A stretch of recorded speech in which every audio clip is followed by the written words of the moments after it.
All right, so stocks take a little bit of a breather today. Nothing abnormal about that. It's been a straight rip higher off of the lows from the first week of the month.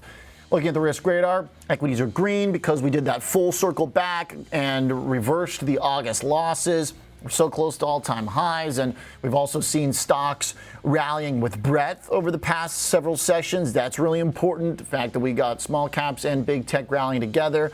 Today, the small caps weekend, generally still that cohort does seem to be the softer group. Also, the fact that we had some upward moves in yields and stocks moved higher. That happened a few sessions, a couple really key sessions over the last 2.5 weeks, and that's what's really important. But today, there is something that's a little bit concerning. I mentioned it at the top of the show. Firstly, number one, look at the chart for NVIDIA. This is still one of the main key players here, no denying.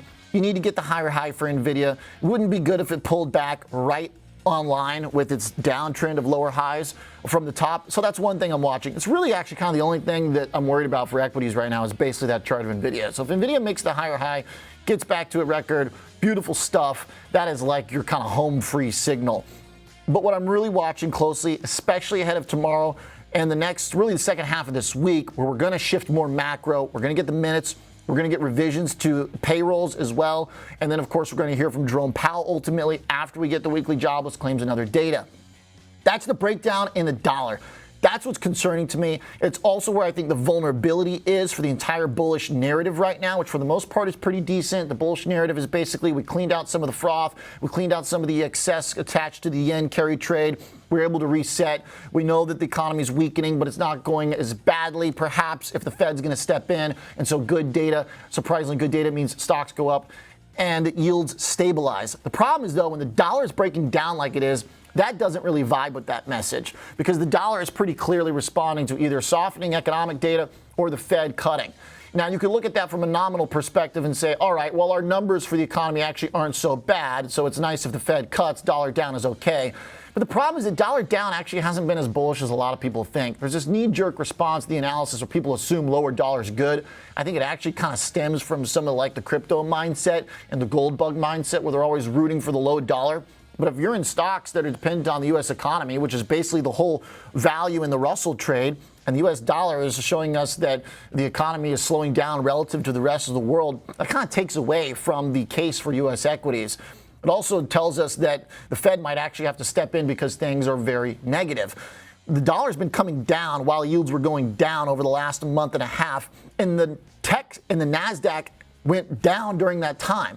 So right now there's a tension that's developing when the dollar is making new lows, but then over the past 2 weeks, our rebound here has been marked by stabilization in yields, better economic data, pricing out the Fed cuts from an emergency 50 to now 25. That's all been a message about, okay, things aren't as bad as we thought maybe they were. The dollar breaking down to me says, okay, maybe things are as bad as we think, and the Fed's really going to have to get aggressive.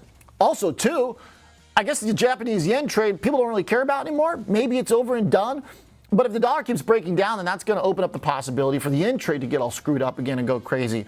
So I wouldn't be rooting for the dollar to make a big downside move. It also suggests that bonds are probably poised for a big move as well. As KG pointed out with the MOVE index, bond volatility is still elevated, even though the 10-year yield has gotten kind of squished here in the last 2 weeks, which the equity market has been okay with.